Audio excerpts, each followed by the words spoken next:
So I'm Meaghan, by the way, and I work at Canadian Mental Health Association. We were founded in 1918. We're a national charity that helps individuals access resources in the community to help them address mental health concerns or even prevent mental health concerns. Um, we have 18 locations provincially, offices in the big cities in Fredericton, Moncton, St. John. We have a community education coordinator program, so they cover the rural areas. So not only do we have services in the big cities, we have coverage all over the province for everybody. Provincial peer support program, so someone who may have lived through mental illness and they feel like they're in recovery now, they can lend a hand to someone who's struggling. In our employment program, Working Stronger Together, that's something that's available in Charlotte County, helping individuals find meaningful employment. So if we talk about some important statistics as it relates to mental health, what fraction of individuals will experience a mental illness at some point in their lives? The statistic is actually 1 in 5. So if you think of, your family, let's say there's 5 of you, then the statistic says that maybe 1 out of the 5 would have that sort of an issue to deal with. What percentage of medical visits are stress related? The number is actually 70 to 80%. So all of those visits are stress related, mental health related. How many individuals in Canada each week miss work due to mental health problems? This blew me away a little bit. The number is actually 500,000. That is a lot of absences. And I know when we take those days off, we're kind of like, oh, I'm just one person, they'll survive without me. But oh my goodness, 500,000, that's a lot. That means there's a problem, really. What ranking of the leading causes of disability worldwide are mental health problems? So out of a scale of 10, it's actually number 5 that the ranking is. And among those with the most severe and complex mental health problems and illnesses, unemployment is estimated at approximately what percent? And that's actually 70 to 90% of unemployment for those experiencing complex mental health issues. That's a very high number as well. So that's why we want to have this discussion and see if there's any tips and tricks that we can give to help you, for you to spread to your friends and your coworkers and that sort of thing, just to make things a little bit better than they have been historically, maybe. And so to define stress, basically it's any sort of event or change or, something that happens in your life that surpasses your coping capabilities, right? Because if something happens and you have no issue coping with it and you just keep trucking, you're not stressed, right? But if an event happens that sort of stresses you out, there's something that's not sitting well, that you're not able to cope with right in the moment. And different sources that we can feel stress from can be environment, social stresses, physiological, or our own thoughts. I think our own thoughts is often a big culprit, right? We'll kind of work ourselves into a stressed state where maybe we don't have to be, and maybe there are some positive things that we can say to ourselves, or some problem solving that we can do that would alleviate the stress, right? But if we don't catch it, of course, those thoughts are going to make us feel stressed out. And physiological, we all know when something stressful happens, how do you feel? You get that elevated heart rate, you maybe feel flushed, you maybe feel warm, might have a headache, that kind of change in the body, of course. Social stresses, so different social norms that we have, if you're having a hard time keeping up with that. And environmental, of course, so home life, work life, anything like that, anything that's part of our immediate world. There can be positive stress, so we'll talk about that. But if we talk about negative stress first,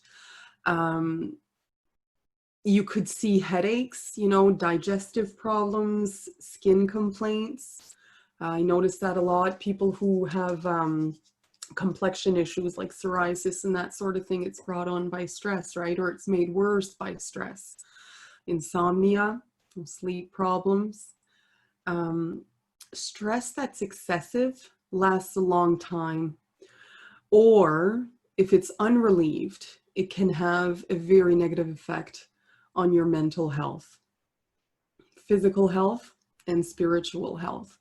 Where if you're able to experience positive stress, it could spur your motivation or awareness. So think of a time when you had, I don't know, there was a deadline, right? You had to work on something and you're like, okay, I'll send the email before Monday.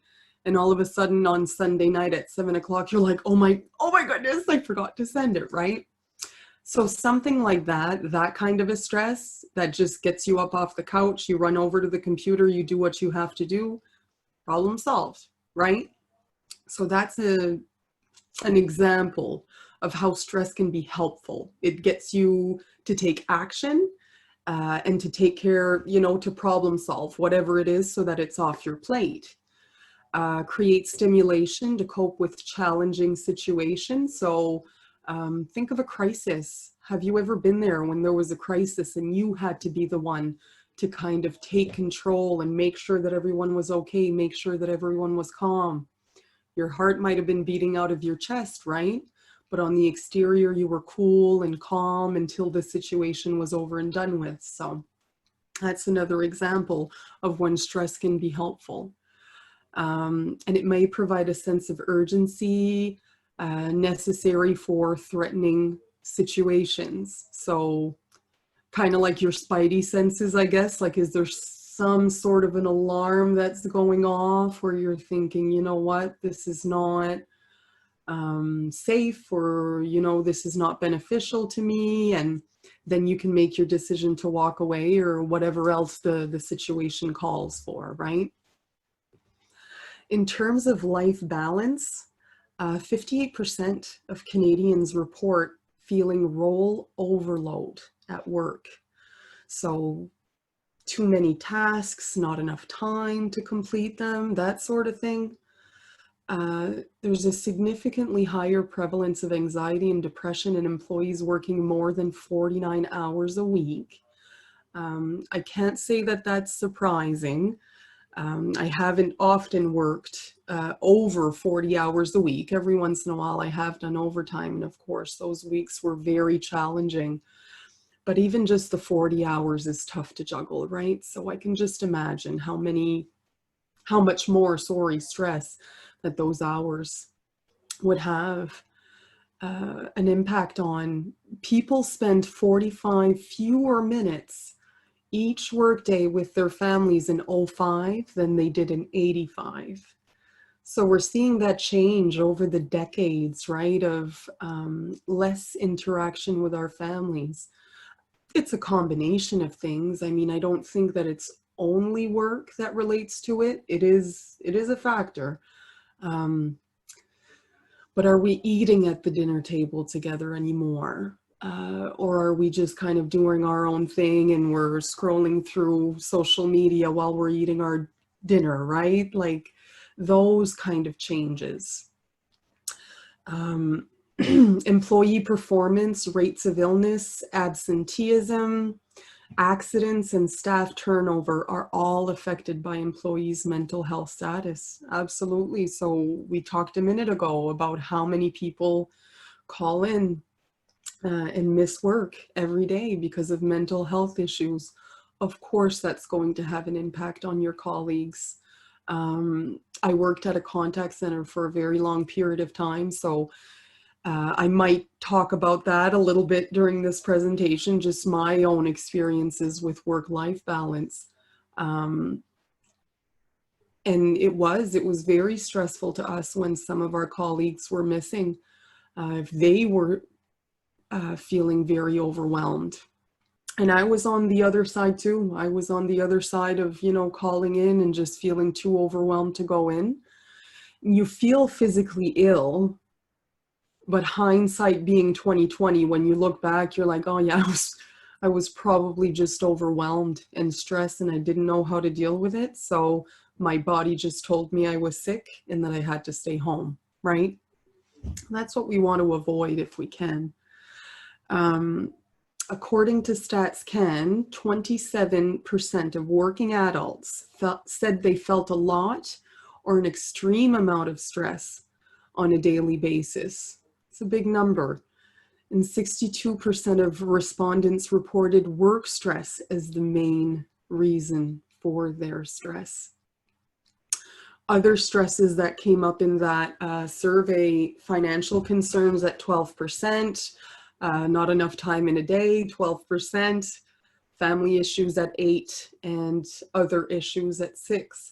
So I find it interesting that family issues is so far removed, or even financial concerns is so far removed from the percentage of work stress, right? And I suppose it's not, when you take the time to think about it, it's not surprising. We spend so many of our waking hours at work. And many of us are guilty that if we're not at work, we're thinking about work, right? So that adds on to the amount of time that we're focusing on our work life. Some of the stressors at home can include family. So is there any sort of conflict between the family members? Do you have aging parents that you need to care for? Children and youth pressures. If you have kids, it's a huge responsibility to have on your shoulders, because you have your own mental health to worry about, and you need to guide them to have that healthy mental health as well, right? So there's a lot on your plate when you have kids. Different activities. So whether you have the time for activities or you have the finances to, budget for activities, time management, how are you with that, right? Tasks and chores. This one, don't forget to delegate, right? I find that in a lot of conversations that I've had anyway, I find there's always one or two people in a household that kind of take care of the chores and the other ones get away with not doing much. Make sure you're delegating, especially if you have kids. A 3-year-old is perfectly capable of folding face cloths, right? And they might not like it the first couple times and they'll fight you tooth and nail. But do you think it's going to get any easier if you try to implement chores at 13 when you didn't implement them when they were 3, right? So take that time, have that courage to have that conversation. And I'm talking about kids, but adults too. If you have adults in your home that aren't pulling their weight, the conversation needs to be had. I mean, it would be nice for us to not have to clean or anything, but that's a luxury and it's not most of our realities. Different demands and commitments, so different things that come up day to day. And financial concerns, of course, that's a big stressor. Especially now, I know a lot of us are experiencing either a disruption or a diminishment in pay. So of course, that would be something that would stress us out if we're not finding other options, right? And that's what it goes back to. We talked about stress surpassing your coping capabilities. But if you find options and if you're able to problem solve whatever it is that you're facing, that's when you'll see that you're able to alleviate that stress. So keep that in mind. Some of the stressors at work can be deadlines, right? Especially if it's not a lot of time that you're given or you have other tasks to take care of over and above. Too much work, too much on your plate, time management. I think of someone who travels for work, like our community education coordinators. A lot of their day is spent on the road, so they have to make phone calls real quick on their lunch break and that sort of thing. So that comes into play. And when you think of time management, I mean, make sure that you're doing what's best and what's healthiest for you too. Don't forget to have lunch. Don't forget to take some breaks. Dependent on coworkers, it's a big one. Working in teams is tough. Especially, we all have different work ethics, right? And we all have different ways of getting the job done. So when you put 4 different styles together, let's say, if you're a smaller team, and you have to kind of rely on the other 3 to communicate with you to finish their tasks while you're finishing yours, right? Like, you don't always have control over other people, so it's tough. That's very stressful. Harassment, if you feel like there's a conflict with a coworker, they're always, I don't know, either saying inappropriate things or talking behind your back or whatever other drama that can look like. That would be stressful, of course. Changes in job position or career. Yeah, making any sort of a job change, very stressful. Job security. If you're working for, like I know a lot of places around here, it's all contract work, right? You'll have a certain contract, and if there's the need for your position, then it might be extended, but sometimes it isn't. Right, so that sort of thing, absolutely, that would be stressful. And if there's travel incorporated with your job, that would be stressful as well, right? Because you're not necessarily able to be at home or to spend time with your loved ones, or, you know, depending on how far you have to travel. So that could be stressful as well.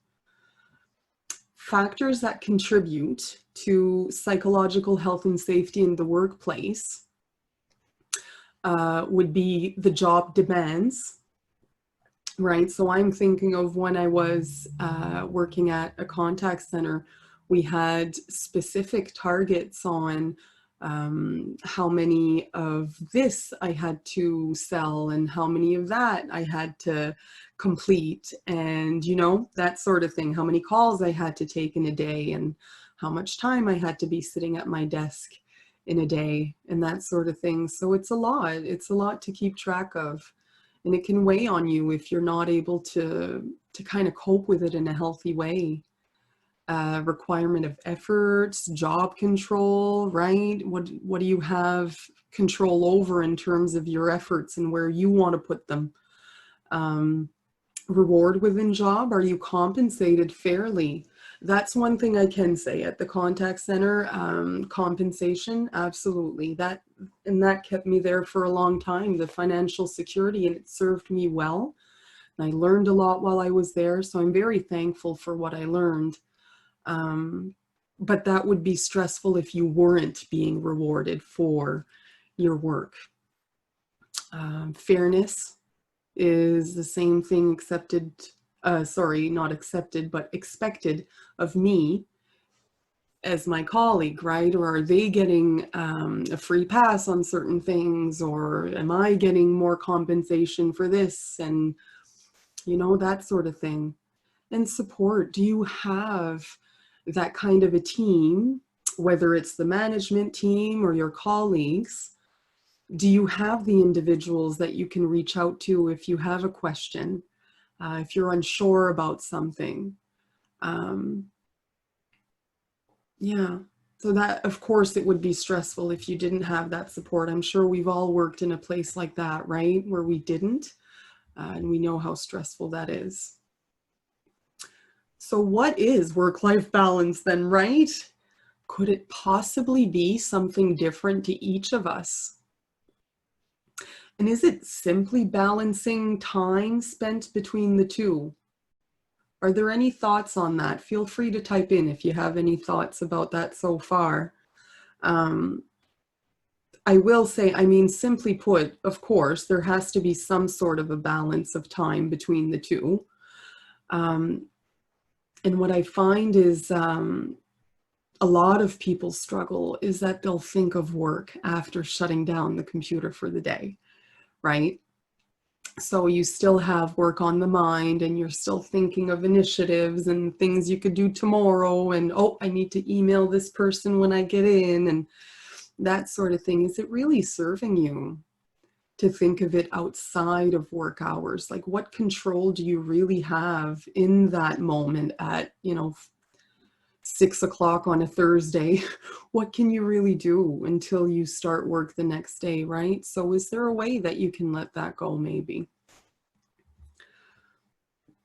Work-life balance is a state of well-being that a person can reach or can set as a goal in order to allow them to effectively manage multiple responsibilities at work, home, and in their community. I was going to say computer, sorry. In their community without grief, stress, or negative impact. Right? So it comes back to, are you able to juggle the job, juggle your home life, juggle your responsibility in the community, whatever it looks like for you? Are you able to juggle those things without being stressed out? Are you able to cope with those things? If you're not, right, it's time to address it so that you can juggle everything without feeling overwhelmed. So some warning signs that you can see where you're kind of like, okay, yeah, I'm getting either, fed up with this job. Maybe it's time for me to have a change. Or you're being overworked, there's something that's not going well with your job, whether it's the work-life balance or it's the job satisfaction or, there's something. So this is what we could see. We could see the consistent late arrivals or the absences, whether it's for sick or for other reasons, right? If you're noticing that you're always getting into work, maybe even 15 minutes late every day, because you just don't have the motivation to get up and go in the morning. It could be that you're dreading your work day, lack of cooperation, working with others, that sort of thing, just not being willing to bend, and, just because you're so frustrated with work that you kind of put up that wall and say, nope, I've had enough, right? Decreased productivity, of course. So are you less productive than you were before? Frequent breaks away from the office. Do you get up and go take a walk more often than you used to? Increased accidents or even increased errors.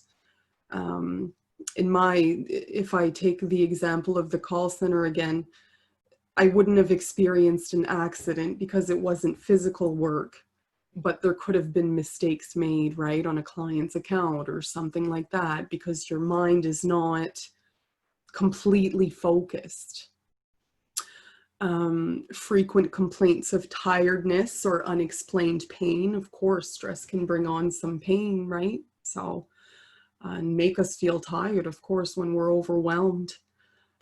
Difficulty concentrating or making decisions or remembering things.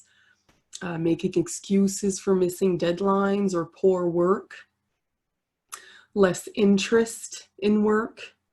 So you may not want to participate in the little activities that are being organized by your workplace anymore. It just doesn't seem worth it to you. Reduced quality of work. Working increased overtime through a prolonged period. Absolutely. If you're working more than your 40 hours a week on a consistent basis, of course, there's going to be something that's, going to feel out of whack for you.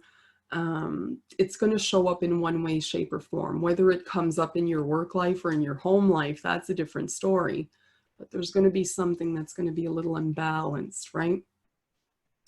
withdrawn or avoidance, maybe avoidance of your colleagues, strange or grandiose ideas, so just ideas that are out in left field and not consistent with sort of what the rest of the team is thinking, or displays of anger or defensiveness. I think if we haven't experienced these ourselves, I think we've seen it in other people, haven't we? Job burnout, right? It's something we hear about a lot. It's a state of physical, emotional, and mental exhaustion caused by a long-term exposure to demanding work situations. Burnout is the cumulative result of stress. So not dealing with your stress when it comes up in the first place, right? And having that stressed feeling for long periods of time, that's what leads to burnout. Anyone can experience a job burnout. However, research has shown that working in professions with high job demands and few supports can increase the prevalence of burnout and reduce engagement. So helping professions, right? Healthcare, of course, we know that. We know that nurses and anyone else in the healthcare system work very, very hard, and they have a big amount of stress on their shoulders. Teaching or counseling, right? They all report high rates of burnout as they have that prolonged stress over a long period of time. Maybe they're not taking the time to address it. Job burnout has three main characteristics. So there's the exhaustion, right? So the energy, whether it's physical or emotional, you know, you're seeing that the person is exhausted and just, you know, no patience and that sort of thing. So cynicism, so a distant attitude towards one's job, especially if you may have shown pride in the past in your work, and all of a sudden it's just, it's not that important to me anymore, right? Or lack of professional efficacy, the tendency to evaluate one's work performance negatively, resulting in feelings of insufficiency and poor job-related self-esteem, right? So that can lead into it too, having that negative feeling towards your contributions. Of course, that would be stressful, and the prolonged stress could bring on the job burnout. Some signs and symptoms of burnout. So for yourself or for a loved one in the home or anything like that, you know, these are things that you can look for to say, you know what, this stress that I'm feeling, it's not healthy stress. And if you're seeing these, it's time to take action, and it's time to make changes in your life so that you're not feeling as overwhelmed. None of these that I'm going to go through, you know, there's none of them that are pleasant. There's none of them that we want, certainly not for an extended period of time, right?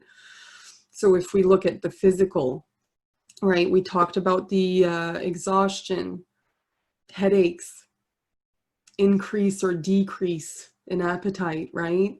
That stress eating. If we look at behavioral, we have the increased use of drugs or alcohol, blaming others, frequent complaining, right? Is there that negative attitude all the time? Can't seem to look at the bright side of what's happening. Or psychological, so could be depression that you see the person feeling, resentment, difficulty separating work and personal life. So I've seen both sides of that, right? Where we talked about bringing work at home, but we also have a lot of individuals bringing their personal life into work, right? It's hard to shut that switch off. That also means that there's something that's not being addressed though, right? If you're bringing your personal life into work and it's bothering you, you're upset about it, something needs to be addressed in the personal life too. Some of the causes of job burnout. We can have lack of control, right? So what are you allowed in terms of, I don't know, tasks or, decision making? What is it that your employer allows for you to do? And do you feel like those permissions make it possible for you to do your job? Or is there red tape that you face all the time, right? Mismatch in values. So maybe there's certain regulations or expectations at work that, if you were the guy running the show or whatever, the girl running the show, it's not the values or the rules or whatever that you would list, right? So unless you're able to get on that same page and say, yeah, okay, I'm working for this employer and I'm able to make my peace with their values, might not be the best job choice for you if you're not able to have that understanding. Because if you don't, of course, it's going to be stressful. Poor job fit, whether if you're overqualified for a certain job or you don't have the right skills and they didn't train you the right way. So you're lost a lot, let's say, at work. You're not sure what to do. You're doing your best, but there are a lot of mistakes. Of course, that would be stressful. Extremes of activity. So a lot of places, you'll kind of be slow for a couple weeks and then you'll be extremely busy for a few months. The up and down, the yo-yo, of course, that would be stressful. Unclear job expectations. That's a tough one too, right? If you've been, at your job for a certain amount of time and your boss pulls you in and wants to have a conversation, what's the first thing you think of? Oh, I did something wrong. Oh, I'm going to get, reprimanded or whatever, like, here we go. But if you're clear on your job expectations, if there's an actual list of what's expected of you and you have reviews every few months or every year or whatever, you don't have to have that feeling when you walk into your boss's office because you know that you're doing everything to the best of your ability as it relates to the job expectations. But the other side, of course, that would be stressful if there's no clear cut, this is what's expected of you. And if this isn't followed through with, these are the consequences.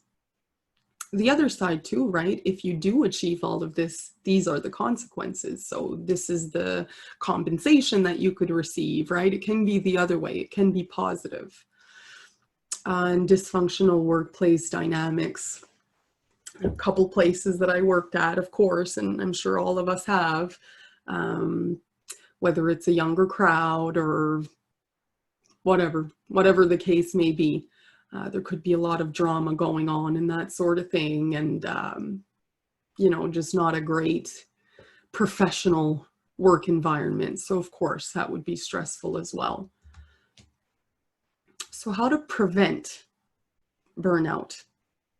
Some helpful strategies can be to educate yourself, right? So what are the causes of it? What are the symptoms of it? And what are your own symptoms of it?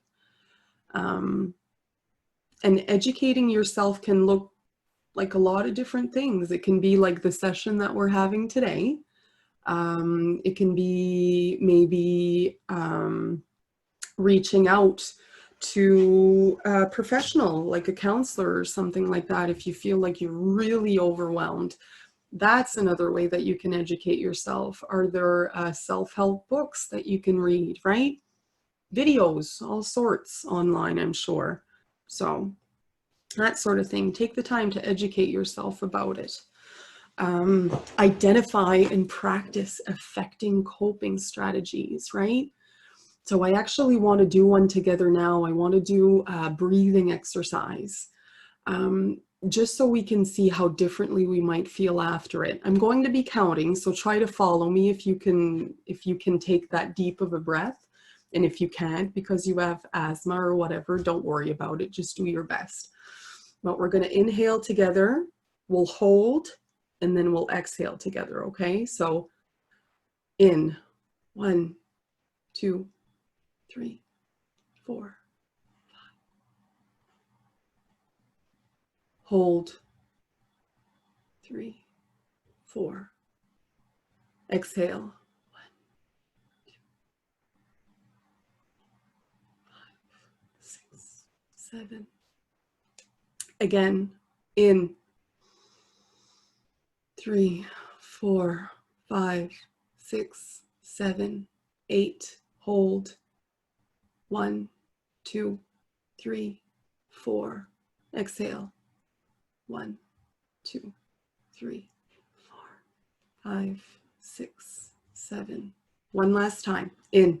1, 2, 3, 4. Hold. 1, 2, 3, 4. And exhale. 1, 2, 3, 4, 5, 6, 7. Do you feel a difference at all? Every time I take the time to do what I do, there is a calm that comes over you, right? When you take the time to breathe slowly like that. Is it tough to do when you're in a crisis and you're feeling really stressed out? Of course, of course. So really the best thing that you can do is to practice these coping strategies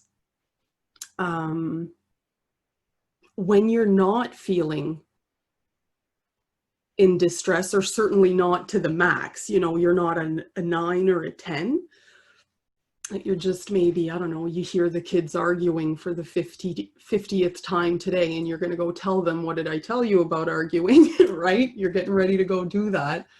Can you breathe for maybe 2 minutes before, you know, they'll have plenty of things to say to each other in those 2 minutes, I'm sure. So nothing's gonna, no one's gonna die or anything, right? So you can get to them when you need to. So yeah, take that time. And that's just one example. Breathing is just one example of a coping strategy. There are many. Does meditation work for you? Does yoga work for you? Anything that can relax you. Yeah, can be learning more about assertiveness. It can be all sorts of things. Marie-Cécile, did you want to say something? Oh, I just thought she had unmuted her mic. Never mind. Learn ways to adapt your environment to decrease stressful situations. So I think of some individuals, they bring their own lamps to work, let's say. You find the lighting in your office is harsh or not bright enough or something like that, and it's distracting to you and it might give you headaches. Bring a lamp, right? And that way you don't have to worry about the lighting in your office, right? And that's a simple example, but there's problem solving that can go along with near anything, right? So if there is an issue, if there's something that's not sitting well with you as it relates to work, think of what you can do to change that situation. If you can't achieve it on your own, reach out to your employer, see if there's something that they can do to help, right? To help accommodate that. Learn ways to recognize your own signs and symptoms, right? So I'll use myself as an example. I had a hard time identifying my thoughts, right? When I was feeling stressed or whatever, I could feel the physical, right? You feel the flushed and the warm and everything, but you don't know the thought behind it. And for different people, it's different ways that you're going to be able to really tune in and see. Maybe sitting down and writing as it's happening, as you're, you know, really feeling upset or whatever, you sit and you write, and eventually it might come out. You could talk to a friend that's understanding, who has a positive attitude, see if they can help try to get it out of you, right? Different ways that you can go about it that way. And the more you educate yourself, right, the more you'll be able to identify, oh yeah, I do think that way. And okay, yeah, I see how it could be unhealthy, right? So, and contact and build a strong support network. People who are alike tend to flock together. So if you're noticing that a lot of individuals in your circle are negative or dramatic, or, you know, there's just something about them that you're kind of like, okay, I find this is stressful, maybe it's time to change your circle of friends, right? Because there are a circle of friends that are very positive and very, you know, upbeat and silly and that sort of thing. And if you hang out with them, you'll see that it's contagious. And there is a difference between being positive and being,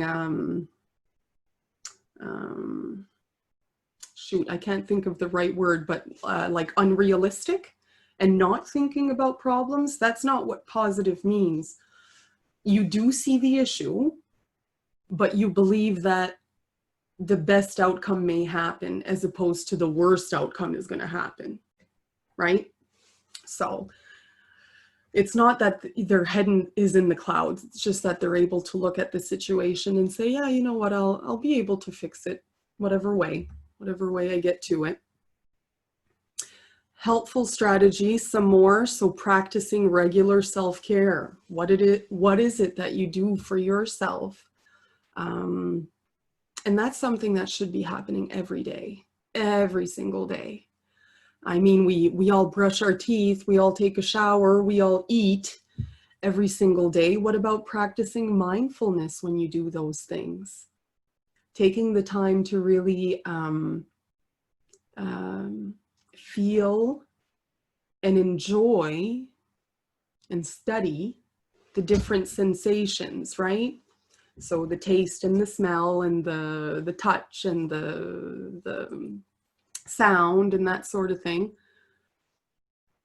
That was a piece of advice that I had received from a therapist, and I thought that it was so helpful. She was talking about mindfulness, and we'd been talking about it for a bit, and I was finding that I was having a hard time incorporating it into my schedule. I'm so sorry, my assistant wants to come in. Hello. Yeah.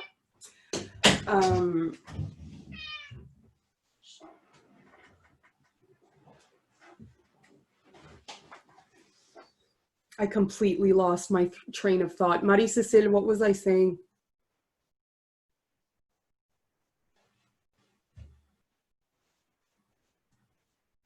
Oh, the mindfulness. Never mind, I got it. Mindfulness. She told me, do it while you brush your teeth, because you brush your teeth every single day and you only do it for a couple minutes, right? So it's a perfect way to kind of get your feet wet. And really pay attention to what's going on for those few minutes, right? Because it's not something that you do for hours. So it's a good way to get introduced. Enhance your time and stress management. Identify those different, you know, places in your life, the different things that are important to you. So I don't know, let's say finances would be one of them. Family relationships, friendly relationships, work, right? All of those different categories, and have a look and see if the level of satisfaction in those categories is adequate for you, right? And if you feel that a certain portion of your life is lacking, right? There's something that's really not sitting well with you. Let's address it, and let's find ways that you can deal with it. Ask for help when you need to. Sometimes when you're overwhelmed, I mean, it's just, if I would have known how to fix the problem, I'd have fixed it before, right? So maybe you do need help. Maybe you do need support. Could be a friend, could be a professional, anything. Whatever that might look like for you. Monitor and work to improve overall balance. So the different, you know, sides of your life that I was talking about. Is there a way to bring You know, family relationships up from a 4 to a 7 on a scale of 10, right? So that you feel more well-balanced and more well-rounded. Practice detachment from work. So put those healthy boundaries in place.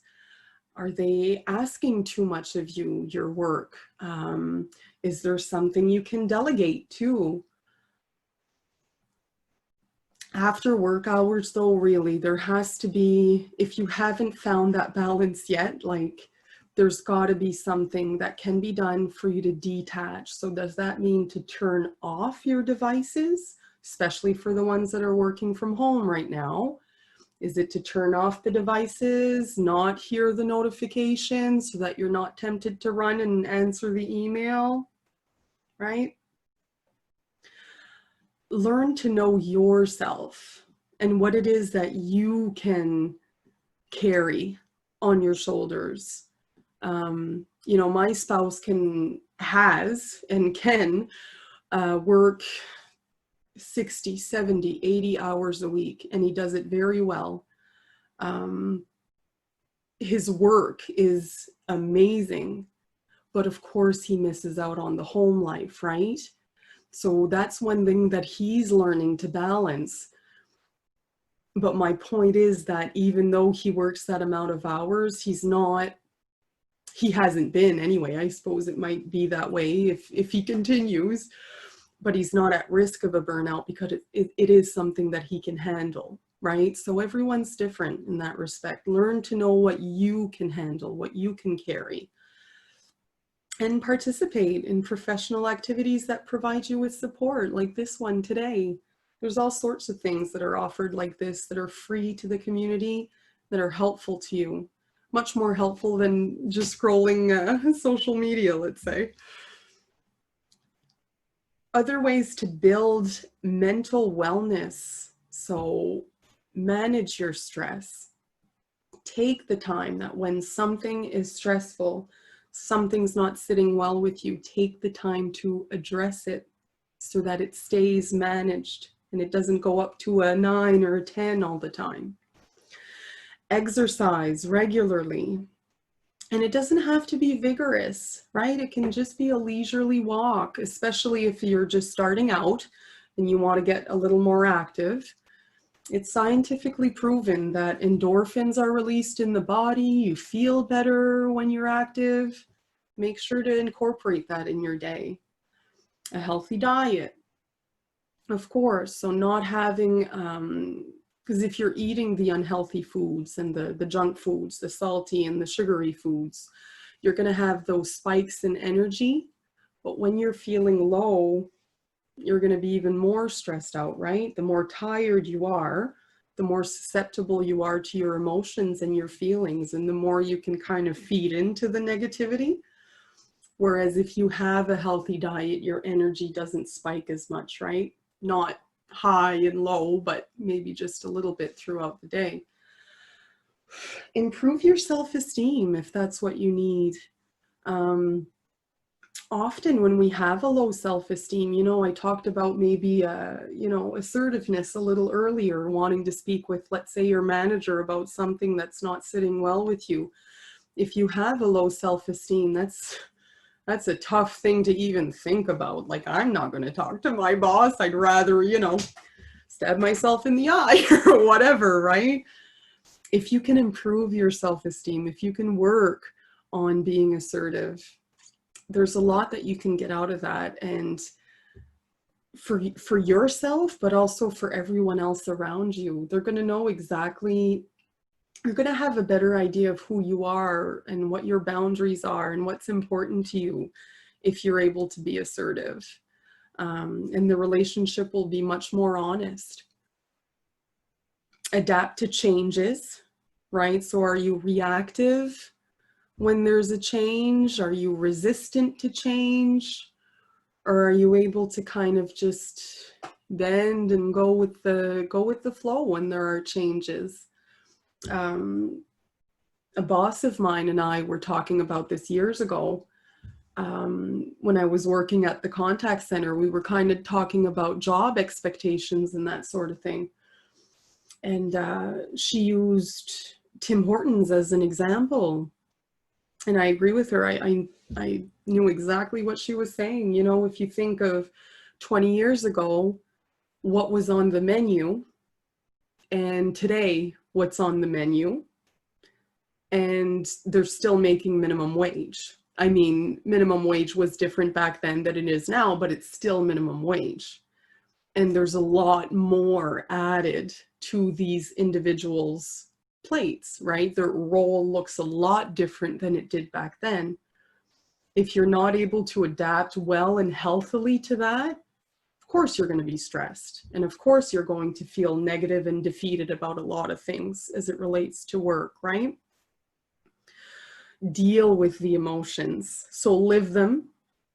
As you're feeling something, take the time to live it. Take the time to just kind of, even if it's upsetting and you're crying or you're angry, whatever it is, take the time to let yourself feel it. If I think of, you know, one of the most intense feelings that a person can have, grief, right? If you think of a loss of a loved one, and you feel so intensely sad for a while, we all know that that goes away with time. And that's the most intense one that I can think of right in the moment. But even that one alleviates. All of the other ones do too, right? So if you're feeling sad, if you're crying, something was overwhelming to you and you feel really upset, you want the feeling to go away, it will. And it doesn't need the help of substances to go away either, right? It's not something that needs to be masked. It's something that can be felt, and it will subside on its own. Find your inner peace, whatever that looks like for you. Is there an opportunity for you to kind of expand your spiritual knowledge? Is there, you know, is meditation going to be your remedy to find your inner peace? Whatever that might look like. My dad, for him, it's nature. He loves being outdoors. He loves, you know, all sorts of outdoor activities. For him, that's when he feels the most peaceful, when he's outdoors, right? So find your outdoors or whatever it is that gives you peace. Get enough sleep, absolutely. If you're having a hard time sleeping, put the phone away. It's been scientifically proven that the lights in electronic devices keep us awake. What's the first thing we do when we're having a hard time sleeping, right? We'll scroll on social media and we'll post, usually, that we're having a hard time sleeping. We're kind of sabotaging our own success by doing things like that, right? So maybe it's about going to sleep every night at the same time, getting up every morning the same time, right? Finding that routine that works for you. Taking the time to relax, whatever that looks like. And what ways do you enjoy relaxing? Some, it's vigorous exercise, right? That makes them feel relaxed. The next person might just like to read for 20 minutes and that'll bring them down. The breathing that we did earlier, that's relaxing. Do those sort of things. Build positive relationships. So we talked about surrounding yourself with the right people. And if you have toxic people in your life, putting more boundaries there, especially if they're, I don't know, let's say it's a coworker, right? And you have an unhealthy relationship with a coworker and you know you have to see them every day. Find ways to either limit your contact or put up boundaries, or you know what I mean, like that sort of thing, so that you can work side by side. But it doesn't have to take that energy out of you either, right? Develop a strong support network. So make sure that you have those, whether it's friends or more formal supports as well, right? So like the counseling that I was talking about, or other things like that, whatever that might look like. Give and receive compliments. I do that all the time. I will no word of a lie. I'll be in a store and I'll just say, oh, I really like your hair today, or oh, I really like your dress, or your child is very sweet, you know, he's whatever, he made my day just seeing his smile. Whatever the case may be, it didn't cost me anything to say these things, and usually the people really respond well when they hear that kind of a thing, right? So it can be the difference between making someone's day, right? Or they might have been having a rough day. So, and when you receive a compliment, take the time to appreciate it. If someone took the time to tell you you did something well, or to thank you for something, or to compliment you, whatever it is, take the time to really absorb that, and you know, congratulate yourself on a job well done, whatever it is. Get involved in your community. Volunteering is perfect. It's really nice. I did it for a while. I was the +1 program at YMCA. I can compare it to Big Brothers Big Sisters, just so you guys can kind of put 2 and 2 together. I was matched with a youth in the community, and we hung out every week. And so that was how I had volunteered for a while, and it was so fun. It was the highlight of our week to see each other, right? It's a relationship that we wouldn't have had otherwise, or I wouldn't have had in my life otherwise, and same for her. So it was a really nice experience. And if that's something that you think you'd be good at, whether it's with the younger population, or homeless population, or, you know, specific groups that are important to you, look into that and see if there's some way that you can give back. And setting boundaries, very important. If something's not sitting right with you, make sure to set that boundary, say what's important to you. And if you're not able to achieve that, it's okay to walk away sometimes, right? Depending on the situation. So some ways that you can support others, right? So be supportive and be understanding. If someone's coming to you in crisis and they're really feeling low and they're trying to vent, it's maybe not the time to minimize, and it's maybe not the time to give advice, right? Maybe let them get it off their chest for a few minutes. And sure, they might be repeating the same things that they already did last week, but the feelings are still intense for them. They haven't figured out the coping strategies just yet, so they really are just feeling overwhelmed. Spend time with the person, right? Especially if you see that they're trying to withdraw, or, you know, that sort of thing. See if there is a way that you can connect with them anyway, to get their mind off things, to get them to open up and feel better. Never underestimate the person's abilities. So in the example that I gave just a second ago, where you might have a friend that kind of repeats themselves and complains about the same things over and over, it's not because they're not capable of overcoming the obstacles, it's that they haven't figured out the right recipe yet, right? So is there a way that you can kind of nudge them in the right direction and say, oh, you know what, like, let's go for a walk every week when we meet up after our coffee, or, you know, whatever kind of a healthy activity that you can incorporate that would be helpful to you, to your wellness, and to them, right? Encourage the person to follow his or her treatment plan and seek out support services. So if someone's in formal therapy or in formal counseling, that is one part of being in therapy. You have homework. There's things that you need to work on in the few days that you're apart from your counselor. And success is what you make it, right? If you put the effort in, you're going to get a lot out of it.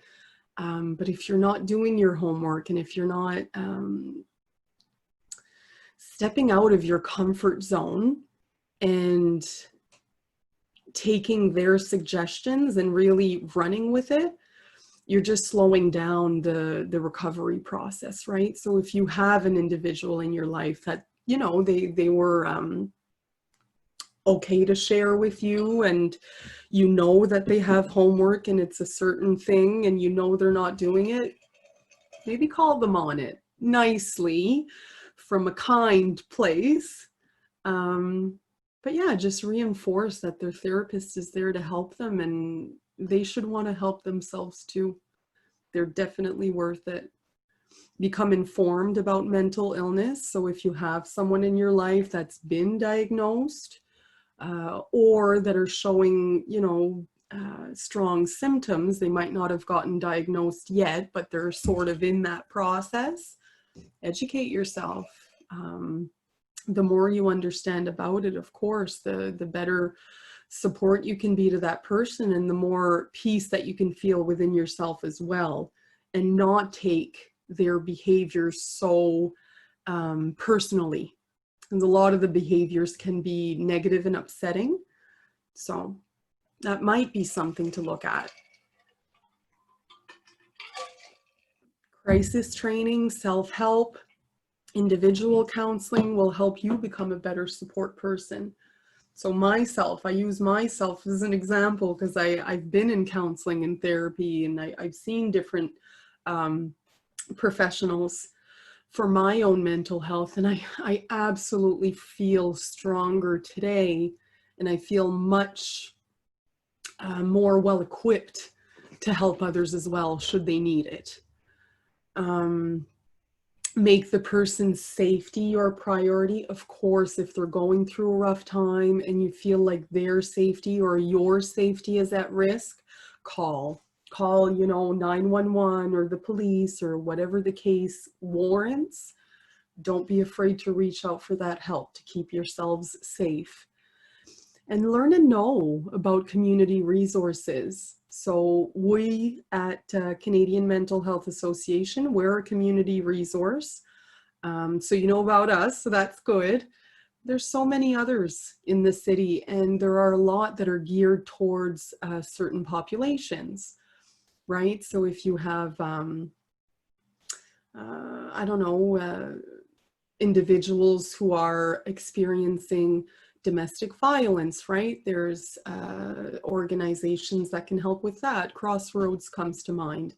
And younger teens that are kind of looking for healthy and inclusive activities, you know, YMCA or Youth Quest may be good options for them, right? So different places like that, whatever struggle it is that you're having, or your friend or whoever, just do a quick internet search. And if you don't know where to go, reach out to an organization like us, and we can point you in the right direction, right? And we'll help out. So some resources, of course, family doctors. That's a lot of, sorry, I didn't start that sentence right. That's how a lot of people start the ball rolling, right? They'll go to their family physician, they'll say that they're feeling, you know, such and such a way, and their doctor can refer them to a professional in their area. So that's a perfect place to start. Counselor, therapist, any other sort of professional.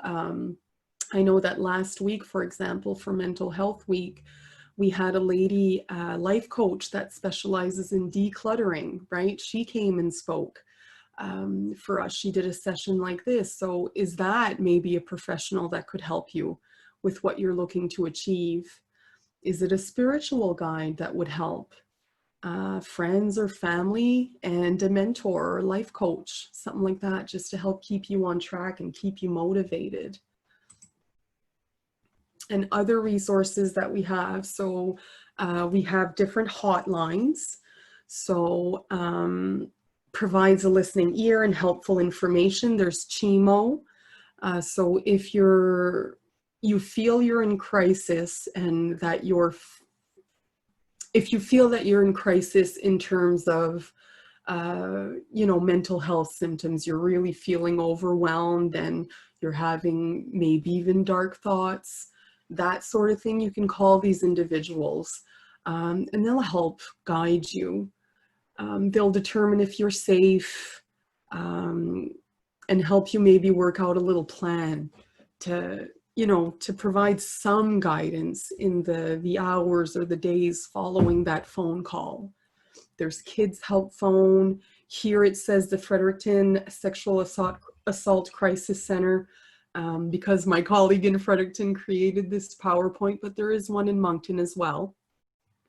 And Telecare, of course, they're a great resource to help point you in the right direction as well. So that does it for the information that I wanted to present to you. I'm going to open it up to the floor now for discussion or questions. I see no one's typed in anything yet, so we'll kind of give you a second to do that. And while I'm waiting, I'm also going to type my email into the chat. And that way, if you have any questions about our discussion today that you either it's too complicated to ask in written form or whatever, we can connect afterwards. So I sent that there. Okay, so I have a question here. Any ideas on the perfectionist person dealing with work? That's a tough one,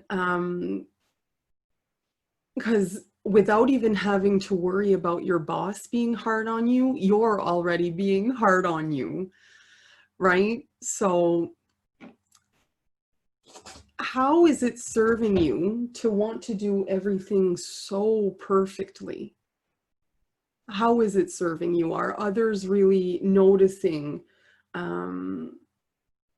the efforts that you're putting into being perfect, or are they noticing the stress that you're experiencing due to trying to be a perfectionist? Perfection's not something we're ever going to achieve. You can improve. Every single day you can improve, but there is no such thing as perfection. So if you are a person that's kind of struggling with that, that always wants things to be just so and perfect and that sort of thing, there's no issue with trying to improve and trying to be a better person. But the perfect portion of it isn't so great. I lived with that a lot when I was at the contact center, you know, in terms of the targets. When it's black and white numbers, right? Sometimes it can, if you're below the target, let's say whatever the target is, it was 10, and you're at 9.9, you still feel like that's a fail, even though it's basically a 10. Right? So but being hard on yourself is not going to increase your productivity in any way, shape, or form. So having that compassion with yourself and putting yourself in whatever it is that you're trying to be perfect about, imagine that it was your friend or a loved one that were doing that and how you would respond to them. Right? So if you, I don't know, if you complete a report and you give it to your manager and they say, okay, yeah, good job. And then you're sitting there and you're thinking, oh, well, I could have done this. I could have done that. I could have, shoulda. But you think, oh, you know, if Jeff had turned in that work, would I be happy? Would I be satisfied? Yes, I would. Oh, okay. Right? So having that compassion for yourself that you would normally have for others. So keep that in mind.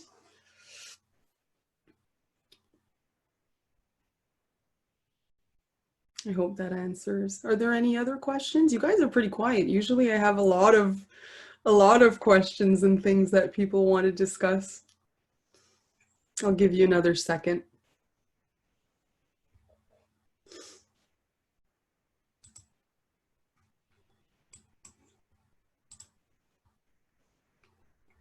While I'm waiting, I will let you know that when we finish our session today, there is going to be a survey that you're welcome to fill out. And that way we just have a better idea of what we're doing well and what we could do differently, kind of thing.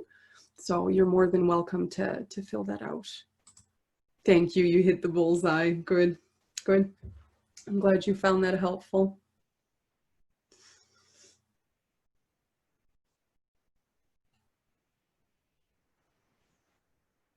My colleague saying I did an awesome job and I covered it very well. So that's why there's no questions, maybe. Um, okay. Oh, it's my nature that I have to finish the tasks, however, and whatever it takes. And it's so hard. Yeah. Yeah. I see that a lot in my spouse, right? Like I was mentioning before, he works a lot, and regardless of what compensation he receives or recognition he receives or whatever, if he's going to do something, it's going to get done right. But don't forget that that is open to interpretation. Like a job being done right is open to interpretation, and my vision of a job well done could be very different than yours. And remember, a job well done for you that has been done with your hands and a job well done that I did, then you'd say, oh yeah, Meaghan, good job. Would you say the same to yourself? Right? So make sure that you're being compassionate with yourself as well. It's great that you want to do things well. That's one of the things that I admire most in my man. So I can see how that's something that you want to strive for. But just be aware, be compassionate with yourself. Oh, no worries. You're welcome, Amber. What if you work in a cubicle in a toxic environment and you can't just shut things out and choose you up every day? I can't brush things off. I wish I could. Yeah, it's tough. I mean, if I go back to the contact center world, right, that would be similar to what you're experiencing in the cubicle. And depending on who you're sitting beside, you could be sitting beside the best person that always says good morning every day and always has a funny story for you. Or you could be sitting beside the ones that like to gossip, right? It all depends. I guarantee you, I figure that you've tried to brush things off or to not let yourself absorb them. You're probably feeling discouraged that nothing has worked yet, but I guarantee something is going to work. You just need to continue to try. And it's hard for me to say just like that because we haven't talked more. But maybe it's about being assertive. Maybe you can switch pots at work. Maybe you can put headphones in to listen to music, right? Is there something that you can do that's within your control and your employer's control, if they want to accommodate? Is there something that can be done to alleviate that stress? Short of getting them fired somehow. Not that I recommend that, but yeah, so I hope that helps. Try to think outside the box of some things that you can do. Is it normal that I don't find this situation hard? I mean, I don't know if it's because I'm still working, but I feel very good. Do you mean, I'm assuming that you mean working from home after all of this? I would say I agree with you to a certain extent that I think I feel less stress than a lot of individuals because I'm still able to work. Oh, okay, you work at the office, but you're still working. Okay. Well, hopefully that's because your employer has a lot of healthy practices in place. Maybe there's more cleaning that's happening, and maybe you've spaced your desks in a certain way or something. Hopefully there is something that your employer's doing that's just helping make you feel safe and making you feel as if it's the same routine as before. It's change, right? It's when something changes that it can really cause a lot of stress. So if you're finding that there's a lot of normalcy in your life, I can see how that would be comforting and less stressful for you.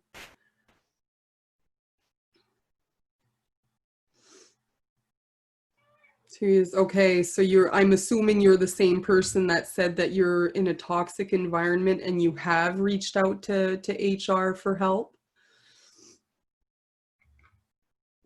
If that's the case, I would two things. I would keep trying, because I know that a lot of conflict, because it's so difficult and because there are different perspectives and opinions and, you know, this and that, it's tough. It's tough to resolve something. If you feel like it's not resolved at HR, if you have an ombudsman, that's something that you can reach out to. I mean, I don't know what the details are, so that's something that you'll have to explore. And because you can't control others, what changes can you make? Are there coping strategies that you can learn that not only will help you with the work drama? Yes, it'll help you with the work drama, but it'll help you in all walks of life, right? So, you know, I'm just going to throw one-on-one counseling out there. Maybe there are coping strategies that they can help you deal with in other areas that are transferable skills, and that'll help you with the work situation, right? Because you can't, to a certain extent, you know, you can't control others. So what can you do in that case? I hope that answers that. Cool.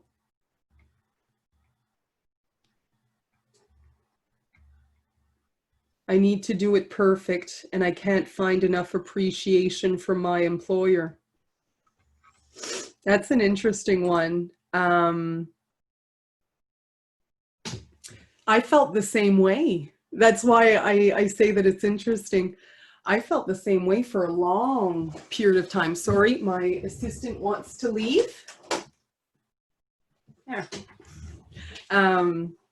For a long period of time, I was, because I was doing such a good job, in my mind anyway, I was doing such a good job, I wanted the recognition for it. But that goes back to I can't control others. And other people might get recognition for something that I did, or I'll get less recognition that I deserve. I can't control what others are going to do. And if you're in a workplace where you feel it really is toxic and there's not enough recognition, you know, to a point where it's very unhealthy, maybe it's time to make a career change, or it's time to change your way of dealing with it, right? Because you can only control you.